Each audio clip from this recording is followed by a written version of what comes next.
welcome into another edition of the PHNXDbacks podcast right here on PHNX. My name is Derek Montilla. Of course, I am your mayor of PHNX, but after some tough negotiations yesterday, we don't know for how long I'm going to have that title. He's still your vice mayor and also your thunderstick. It's Jesse Friedman. I'm a little concerned for you, Derek. The mayoral moniker is very important to your identity. It's who I am. And it's all I am. I'm a little bit nervous to find out what it might be like when Derek Montilla is not the mayor. I'll tell you, it's not my fault. I'm going to blame Jesse on this one. But anyway, we'll get to that soon enough. You'll still be the mayor of Las Vegas, though. I appreciate it. You still have a tight hold on that. I don't want it. I can't go back to that city. From your experience over the weekend, they're not taking that away from you anytime soon. Well, I will tell you that the one person that we all need to be concerned about is Zach Gallen, and not concerned in a bad way. We should all be concerned with voting for this man for the Major League Baseball All-Star Game. That is right. Zach Gallen, of course, is very good, and the All-Star ballot voting is open now. So I don't know why. What are you doing? Go vote right now. Pull up another screen. Get some voting going on right now. I don't think people can vote for pitchers, so it'd be a little bit hard to vote for Zach Gallen. Well, Corbin Carroll's still out there. Corbin Carroll is out there. Lourdes Gurriel Jr. should absolutely be an All-Star too, by the way.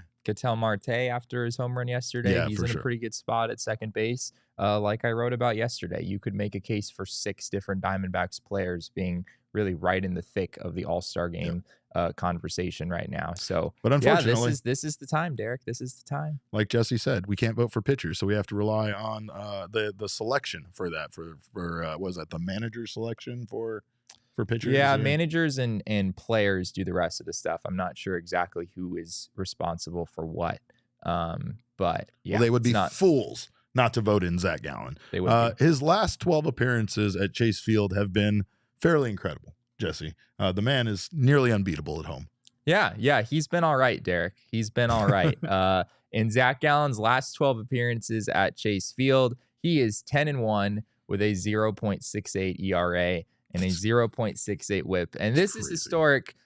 He is the first MLB pitcher to have 10-plus wins with an ERA and whip both under 0.7 over a span of 12 home appearances. It's a mouthful. Since Walter Johnson from June 12th to September 15th of 1917. You know, you're in good company if you're being mentioned in the same sentence as the great Walter Johnson. Yeah. So everybody, legend he is. Yeah, that was more than 100 years ago, Derek. So that is pretty impressive what Gallen has done, not just overall this season, but specifically at home. Well, and when you talk about baseball, like baseball has been around for a very long time, but for you to be, doing things that someone hasn't done for over 100 years is fairly incredible.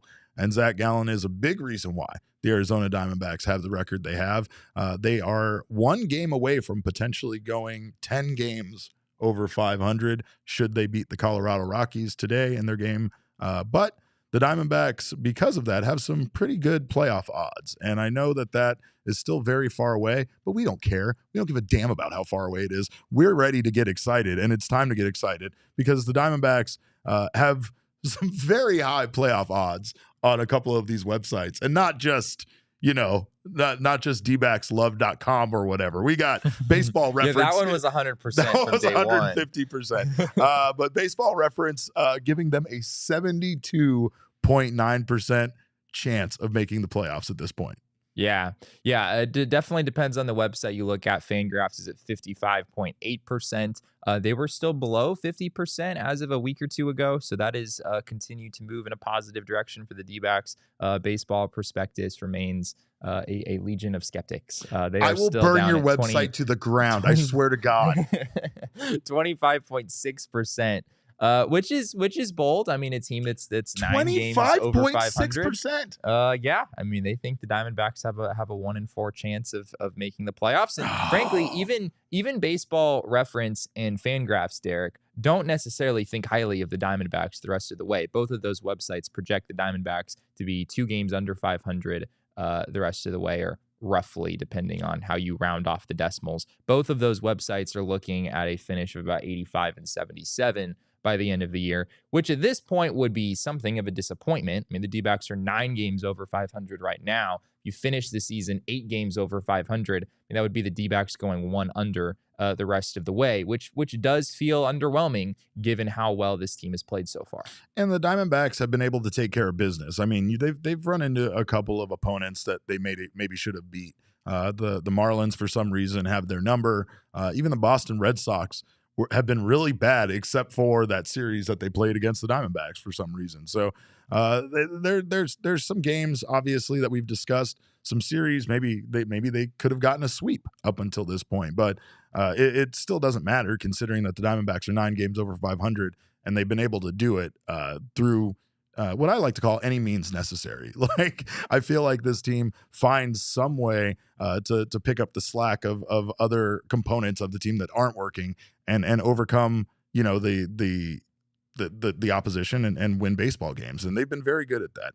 They've been very good at finding a way to win. And yesterday's game, again, we talked about it, but it was one of the more complete games that we've seen out of the Arizona Diamondbacks. If they can start rolling and having more games like that, then I can't understand how you'd only give them a 25% chance of victory. But a lot of people in this country aren't familiar with this team. They're not familiar with the players on this team. Corbin Carroll's name is finally getting some respect put on it around the league a bit, but there's still a lot of people that don't recognize the Diamondbacks for what they've been able to do, because really, when you look at it, these guys are very young.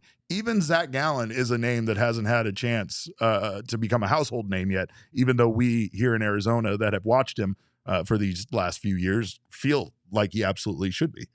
Yeah, I mean, it's one of the great American tragedies right now, right? I mean, up there with all of the issues that our country has, up there is that people are overlooking the Arizona Diamondbacks, and specifically Zach Gallen. Correct. No, the D-backs really have this month of May was going to be big for them. We talked about it for a number of weeks before it happened. The D-backs have a really easy schedule in the month of May. And I remember, back when the D-backs were only 2 or 3 games over 500 entering this stretch, we were looking at the schedule and we were kind of like, the D-backs might come out of this with a pretty darn good record. Yeah. Like, if this team is what we think they might be, they really should be about 8, 9, 10 games over 500 when this stretch is over. You could make a case that stretch kind of ends. D-backs have played some good teams. The Red Sox were certainly a good team this past weekend. But the D-backs get the Atlanta Braves over the weekend, who they are currently tied with for the second best record in the National League. The Braves and Diamondbacks, who are also in danger of getting swept by the Oakland A's today, the Braves are going to try to fend that off today if they can. But yeah, I mean, this was a key stretch for the Diamondbacks in kind of solidifying themselves as a contending team, as a legitimate playoff threat.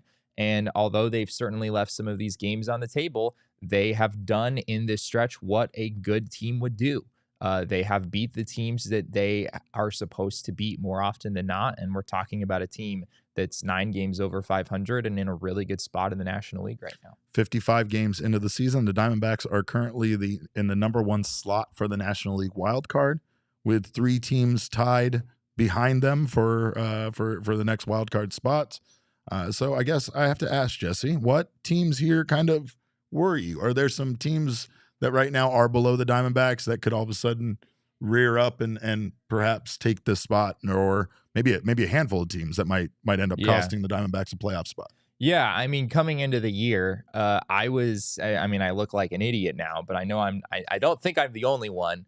The New York Mets seemed like a lock to make the playoffs in my mind entering the season. Yeah. Maybe I wasn't fully taking into account just how many older players they have, and the fact that their lineup does have guys like Starling Marte that maybe aren't quite what they used to be. I still think the Mets are a team that you have to worry about a little bit. I mean, Max Scherzer and Justin Verlander, I believe both of those guys are healthy now, pitching reasonably well. So that's a team that I think it's going to be hard to just ignore them this entire season. It feels like that's a team that really could turn it on at any point. The San Francisco Giants have started to play a little bit better of late. They almost made it in my top 10 in power rankings. Not quite. We'll get to that in a second.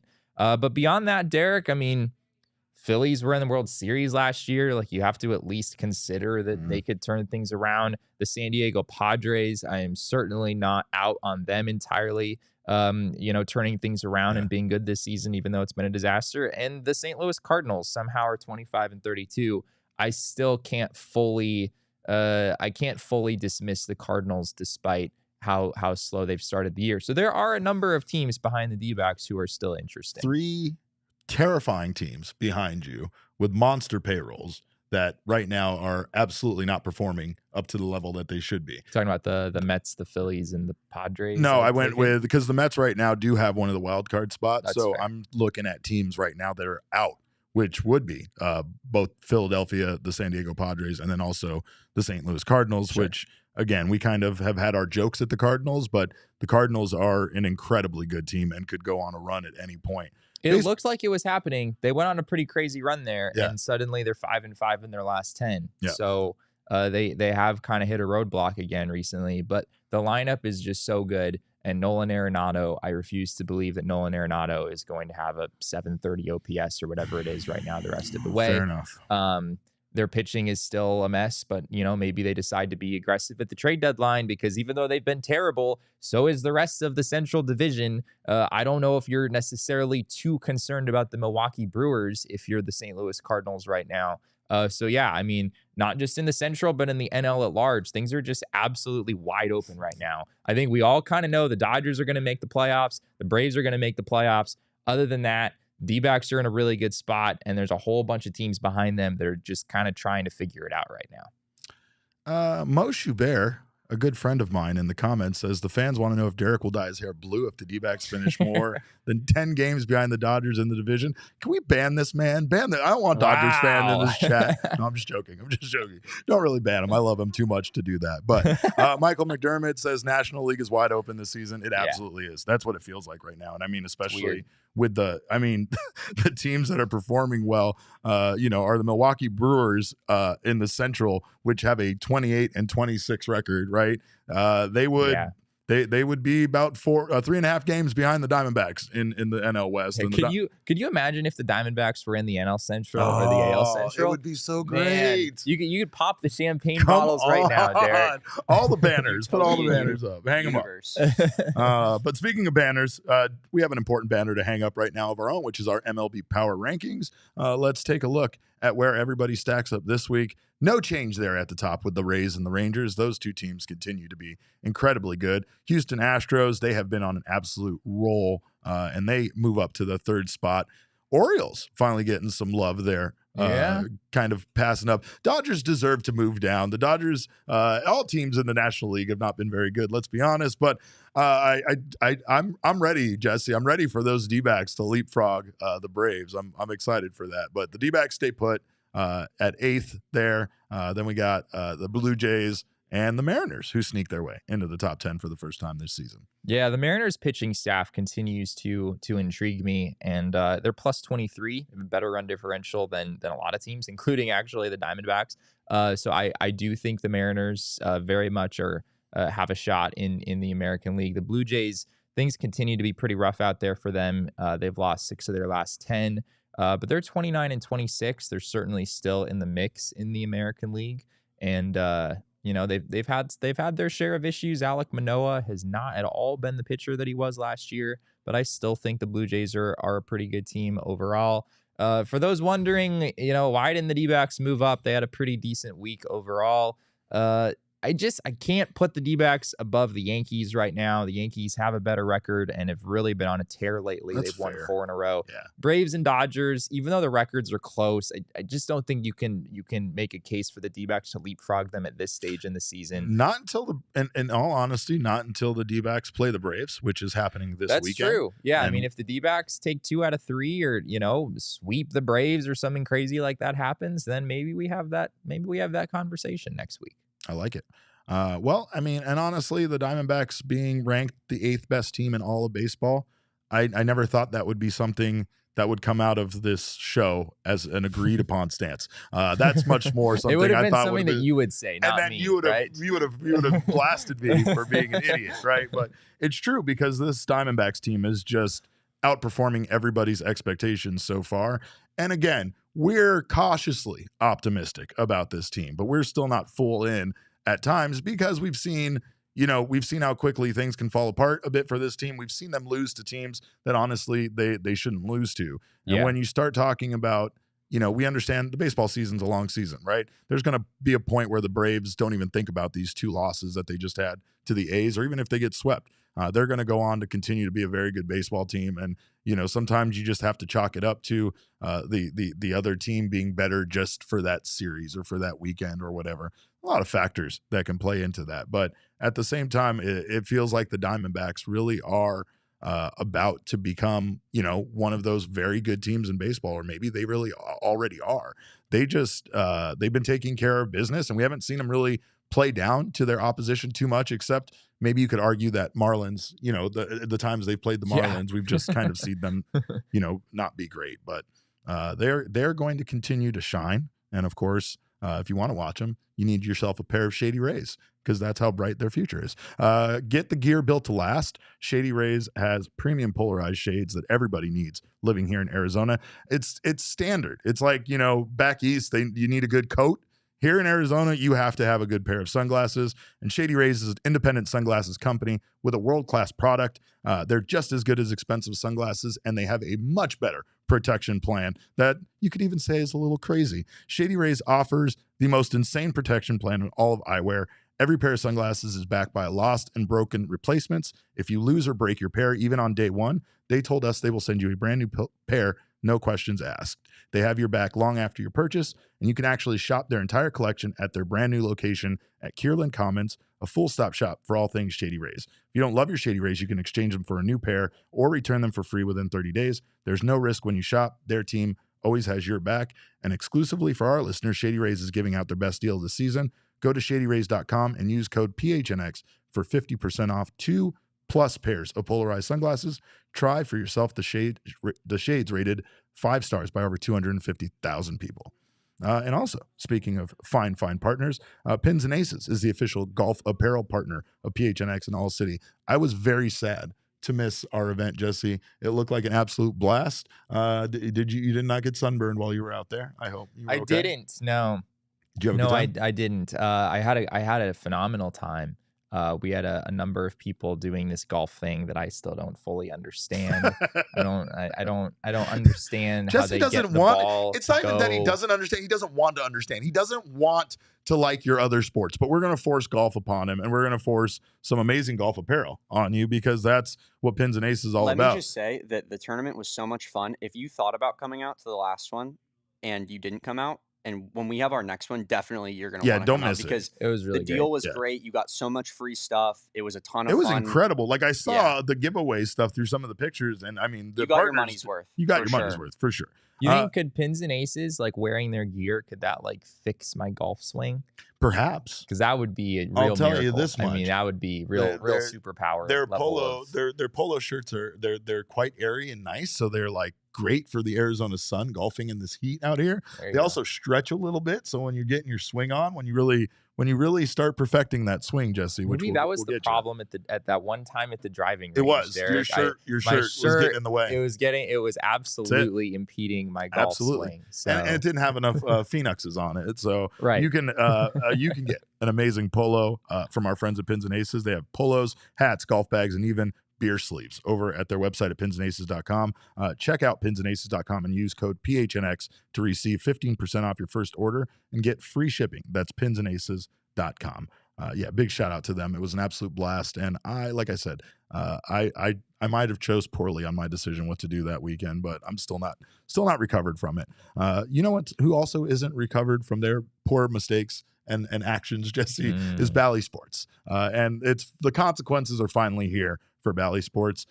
Major League Baseball has officially taken over Padres television broadcast rights after Bally Sports missed their payment. And we know this story very well here in Arizona, because the Diamondbacks are going through a very similar fiasco with the Padres. But this change is happening. We've wondered that about the Diamondbacks, right? There was a date for a payment. They missed it. Then there was like another date, like, oh, this is the final date. And then they missed that one. Then it went before a judge, and along with several other teams, basically the bankruptcy judge gave Bally Sports or Diamond Sports Group an opportunity to pay 50% payments to a few teams, including the D-backs. But that did not happen with the Padres. This change is immediate, beginning with the Padres broadcast tonight. Today, the game against Miami. And the team in the league hopes that it will be basically accessible by everybody. Everybody will be able to watch it in some way. It could be the first of many transitions since Bally Sports does hold the local TV rights to 14 clubs. So this could be the beginning of the end for Bally Sports as we know it. We knew already that this was going to come at some point because this just seemed like a foregone conclusion. But we were wondering if the Diamondbacks and other teams would make it through this season before we would see Major League Baseball take over the rights of the games. And here we are. Yeah, it's happening. The thing that we suspected would happen for a long time. It is happening tonight. If you tune in to the Padres Marlins game tonight, you will not see any Bally Sports anything on the screen. The broadcast is going to look a little bit different. According to a story from ESPN, apparently Major League Baseball is saying that the broadcast will look substantially better, which we'll 340 see, game today. Let's we'll go. see what that looks like. But Major League Baseball does have more camera angles. There's a reason that the Replay Review Center in New York has access to more feeds than what they show on the broadcast. It's because point. they have more additional camera feeds that the broadcast, at least the Bally Sports broadcasts, have not been using. I suspect other broadcasting entities maybe haven't been using those either. But like Chase Field has this little robot cam from MLB. And it's the MLB ballpark cam, and it's how they I think when they do their interviews with the guys, that might be, I don't know, there might be a cameraman out there, but they do have these little robot cameras in the stadiums. And it's weird because I've never seen it really active or being used myself. So I assumed it was just when they do those pre-game, really early in the afternoon interviews with the players there at the ballpark. It's interesting to see that they are that this article is stating that fans will immediately notice an improvement in both camera angles and picture quality, right? And I mean, we've seen the Apple TV broadcast, for instance, look incredible sometimes. Some of their other stuff is a little odd, but different, and we appreciate that. Camera technology in this day and age is insane. I think Bally Sports Arizona does a great job, and I think Dbacks games look great. But there's also this element of the technology that is available, and like you just said, I think the Apple TV broadcast, they kind of lean into it a little bit more because, of course, it's Apple. They're going to try to really lean into technology and making it look as pristine as they can. Absolutely. There's some pretty crazy stuff that Major League Baseball could do with this if they want to. I don't suspect that it will look maybe quite on the level of an Apple TV broadcast tonight. I mean, Apple TV really does some kind of wacky things during their broadcast at times. Very 4K. It's incredibly 4K. But we get a new score bug, Derek, and that's the biggest. That's the biggest news. Yes, on-screen graphics. I want to see what the on-screen graphics look like. Our graphic designer Sean DePaz is so excited about what the score bug will look like. I suspect it will be sort of MLB Network-esque because Major League Baseball does already have an entity that broadcasts games, so I suspect it will probably look like that. But it's not gonna blow us away. We're gonna see it. We're gonna go, oh yeah. That's what probably about what the MLB network looks like, or probably whatever. About what you suspect. But their microphones are going to have the MLB logo instead of the Bally Sports logo, of course. So there's all sorts of little changes here. Do we get unedited Steve Berthume now? Is that what's going to happen? Is shit going to get crazy in the booth? By the way, before that comment went away, I wanted to say Brian Abdallah said they have been selling us shitty views for a while now. I don't have an answer for you on that. I don't know why magically they have better camera angles and nicer pictures, but that's what's being claimed. So my answer there to you is yes, they have. I do notice that sports broadcasts, and I mean, this just doesn't go for Diamondbacks games. This goes for especially watching the NBA playoffs. They look really terrible on my TV. When there's a lot of action, it gets really pixelated and stuff.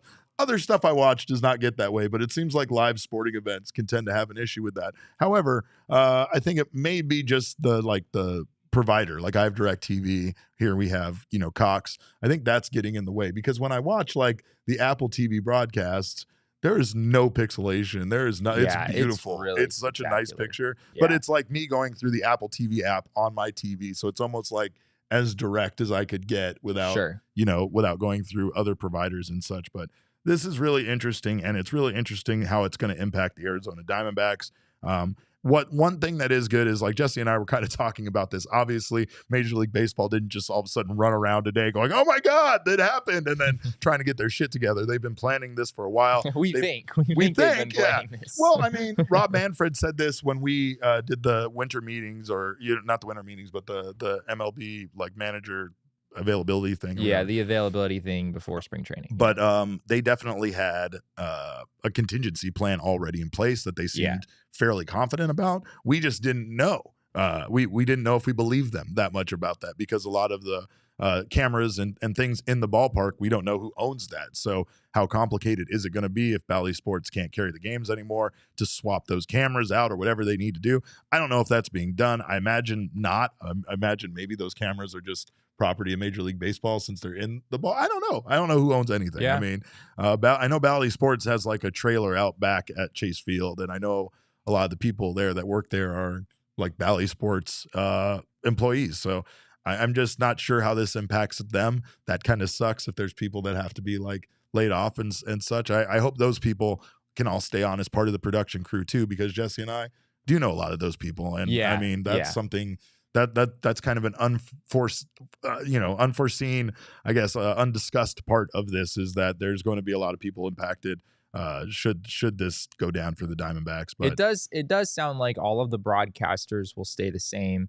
This story from ESPN says that San Diego's in-game on-air talent is employed by the team. So if you have team broadcasters, those people will not be affected for sure. The Dbacks have their team, I believe, is with Bally Sports, if I'm not mistaken. Do we know the answer to that? Well, I know the broadcast team is Diamondbacks employees. Okay. But I don't know about like Jody, and I don't know about other individuals. Yeah. So we don't know exactly how this will shake out in Arizona. My guess is that it would look pretty much the same. And we certainly would love for everyone to stick around. I mean, the whole Bally Sports crew, everyone there is phenomenal. They're just awesome people. They really are. Yeah. And I mean, I've worked with them now for most of them for like 12 years. So they've been there for a while. They've been there for a while. They came over from Fox Sports and all of that. So interesting to see, but that's it. Padres games available to everybody now. You should be able to watch them. But that shouldn't stop you from taking a road trip to San Diego, because it's an incredible ballpark and you should go watch baseball there. And of course, you should fill up at Circle K on the way. Not only will you get to see my beautiful face, which apparently is just in strong rotation on the gas station pumps, which I was not expecting. I didn't think they were going to look at this mug. Did you pay them like extra or something to do that? All I'm saying is it just takes some compliments on Twitter. That's all it takes. Enjoy yourself a damn Polar Pop. You get your Polar Pop and you enjoy it. But anyway, grab a Polar Pop and all sorts of wonderful things. You can check out your local Circle K for the best coffee, beer, and snack selection and premium gas. Don't forget to fill up with gas. That's how you get to see Tiny Derek. But their Polar Pops do stay cold longer. They also have iced cold coffee, iced coffee for just $1.89. They have Red Bulls 3 for $8, Monsters 3 for $6.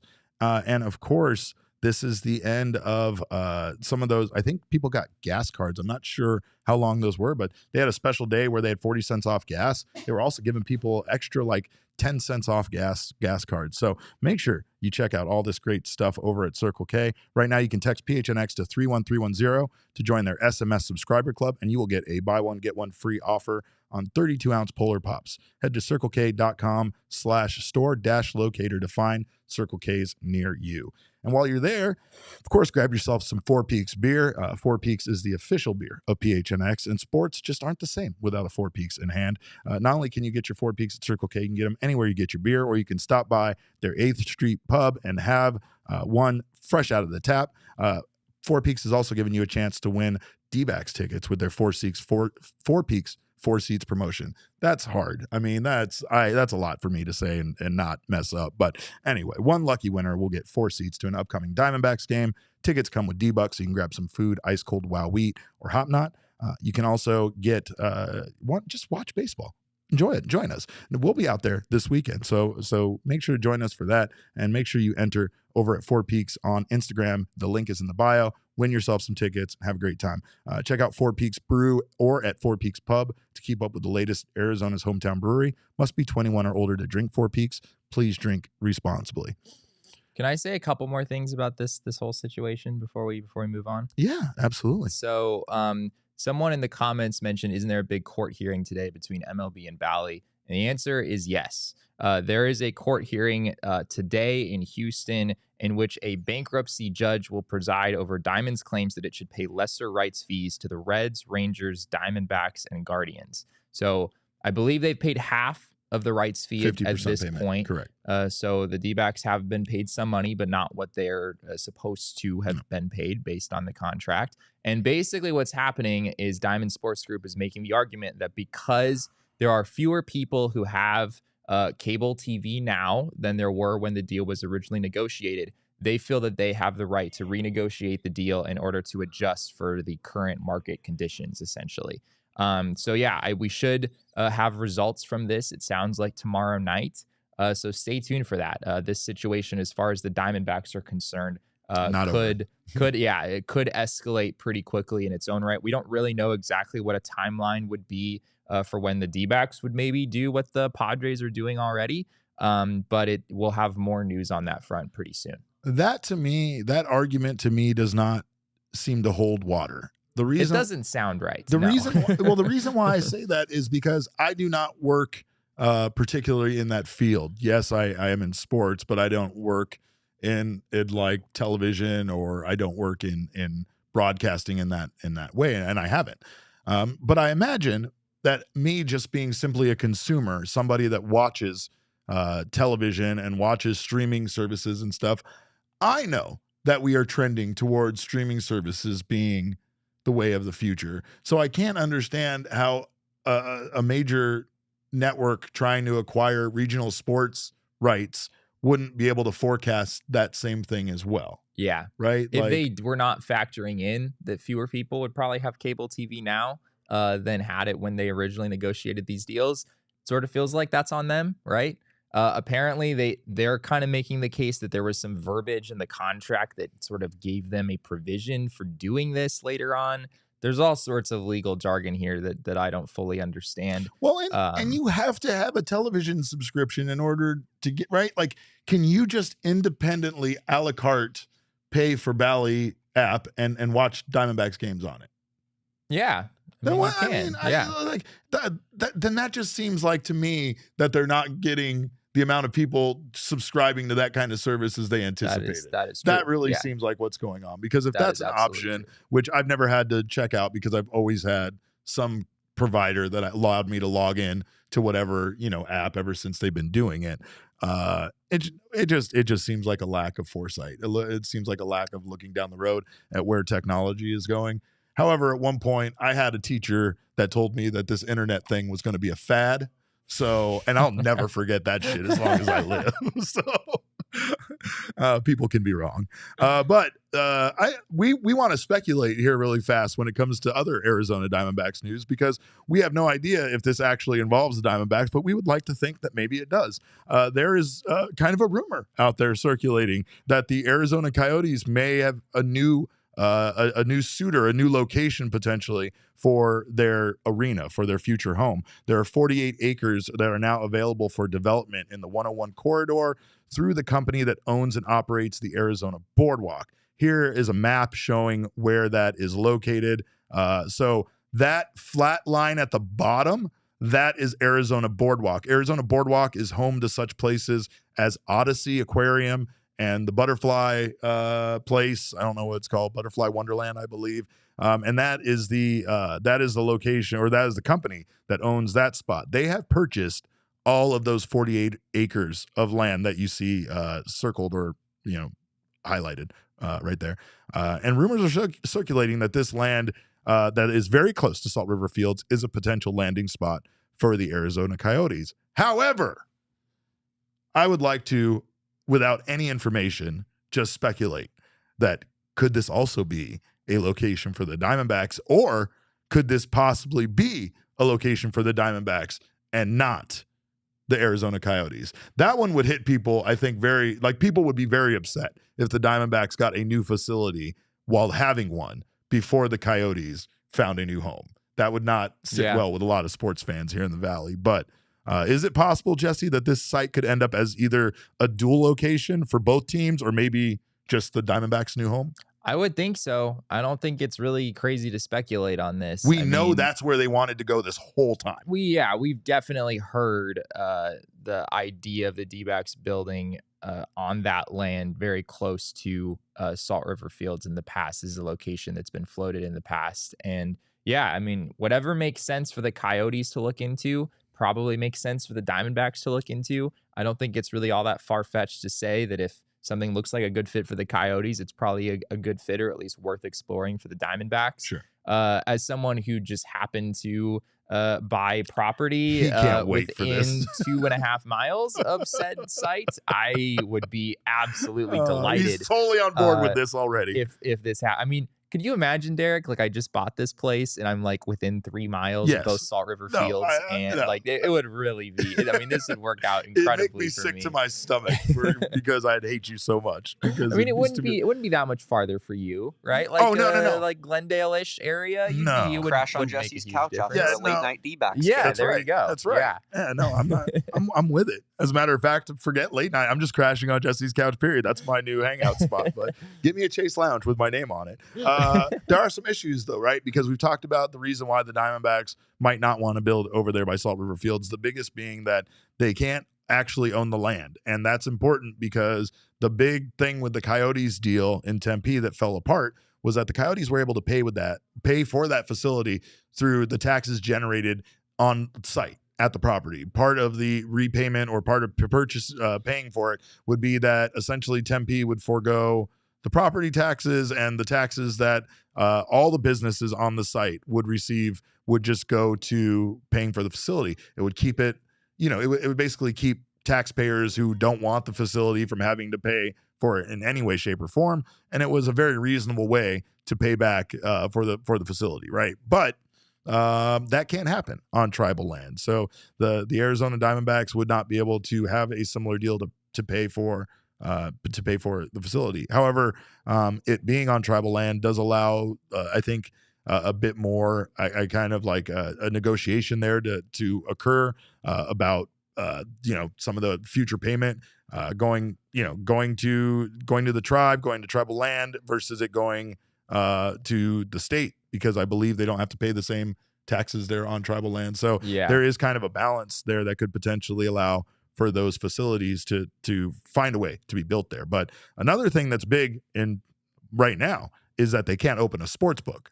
So there's a possibility that a partnership could maybe change that. But as it stands right now, they couldn't have a sports book, and you couldn't, because right now you can't like open your phone and use a sports book app when you're at Salt River Fields or on tribal land. So that also impacts, just the gambling and aspects of being at a sporting event and wanting to gamble live while you're there in the building. Yeah, sports betting has become such a huge part of this, right? It's become such a huge part of the revenue model that teams have, and I think it will probably continue to move in that direction as years go on. So that's kind of my main hang up here. I honestly think that in itself could almost be big enough to just make it so the D-backs really can't get serious about moving on to tribal land. Like you said, there is a possibility where they could come to some sort of an agreement with the tribe and, find a way to work things out where both parties are benefited. But you're definitely going to be leaving revenue on the table compared to, just building it on land elsewhere in Arizona. But that's not easy. It's not like that's just an easy thing, as the Coyotes are figuring out very quickly. There's space there, and it's good. I mean, I think that's a desirable spot for the D-backs to be. I know they would maybe like to be downtown, but frankly, outside of the location that they're already in, there's not really like a giant plot of land downtown. It's like, oh yeah, you could definitely move over there. We've heard some discussion about there's some abandoned warehouses in an area that they could clear land out, but much more difficult, and it's still going to be very congested compared to being out there. We know they wanted to build an entertainment district. We also know that the Coyotes, a big part of the reason why the Coyotes want to move from Glendale to somewhere in the East Valley is because that is where so many of their season ticket holders are. I'm not sure about the numbers for Arizona Diamondbacks season ticket holders, but Craig Morgan has told us endlessly about the percentage of season ticket holders that are based out of the East Valley, Right. and basically what you did to those people, making them have to drive kind of an hour in both directions in order for them to come out and see the team that they want to see, right? So it feels like, you know, we know a lot of the wealth is in the East Valley, and it feels like a smart move to move it over there. But the bigger thing is that the Diamondbacks have kind of always wanted to have an entertainment district, and that's not something that's really going to happen where they're at now. It's something that could potentially happen here, and the land is expansive. So I mean, if you have a Coyotes, you know, Diamondbacks dual, not the same facility, but facilities close to each other that are connected by, you know, an entertainment district, and you can have everything located over there by all of that great stuff that's already exists, like medieval times and the aquariums and all that stuff. It's a very smart move. I haven't given up on the dream of A one facility joint for both facility. teams. Yeah, Yeah, a baseball field that doubles as a hockey rink. I'm completely on board Let's with it. go. I'm completely on board. But anyway, Jesse just needs something to do, and he just wants a facility like that near his house so he can go do both things. But if you need to keep your kids busy, like I need to keep my kid busy, you can take them down to Octane Raceway and Mavericks. They have a summer engineering camp this summer that takes place between May 30th and July 31st. It's partnered with Engineering for Kids. It's ages 7 to 15, and of course, kids love having that kind of stuff to do. I know I'm sending my daughter off to surf camp, Jesse, and I can't believe that that's actually a thing I'm sending her off to. And trust me, in the 90s, I would have killed to go to surf camp. But Octane Raceway and Mavericks also has free bowling for kids all summer. They have a kids bowl free program. Children 15 and under are eligible for 2 free games each day between May 30th and August 4th. So don't miss that. Book some fun this spring at Octane Raceway and Mavericks. Kart racing, virtual reality, laser tag, axe throwing, bowling, arcade, great food and drinks, so much more. So much fun to be had. Tons of different events throughout the summer. Check out octaneraceway.com and mavericks.com to learn more. And of course, if you want to come watch the Arizona Diamondbacks with us, our next takeover event is sold out, but you can still get tickets through our friends at Game Time. It is the best way to purchase tickets. Procrastinators, it is our time to shine with the Game Time app. It is the fastest growing ticket app in the country for a reason, and it is the place for last-minute ticket deals. Snag the tickets without the stress with Game Time. Download the Game Time app now, a very aesthetically pleasing app. Create an account and use code PHNX for $20 off your first purchase. Terms apply. Again, create an account and redeem code PHNX for $20 off. Download Game Time today. Last-minute tickets, lowest price guaranteed. Big shout out to Game Time. We've been a fan for years. So, of course, that's the way to get your tickets for all Arizona Diamondbacks games. But we appreciate you guys stopping by. Of course, the Diamondbacks go for the series victory tonight against the Colorado Rockies. And should they be able to do that, they'll go for the sweep tomorrow. So tomorrow we will have a watch along. So join us for that afternoon game. We will be right here at PHNX Studios watching the game, commenting, trying to destroy our bladders for another 3 hours. So make sure to join us for that. I think I made it last time, didn't I? You absolutely did. You're a maniac, and I don't understand how you did it. Bathroom. I don't understand how you did it. But of course, you can follow us on Twitter. I'm at @cap_caveman with a K. Jesse is at Jesse N. Friedman. Damon is at Damon Dog with a DAWG and a little at the end. But of course, our show is at PHNX_Dbacks, and all roads lead to at PHNX_sports on Twitter, Instagram, and Facebook.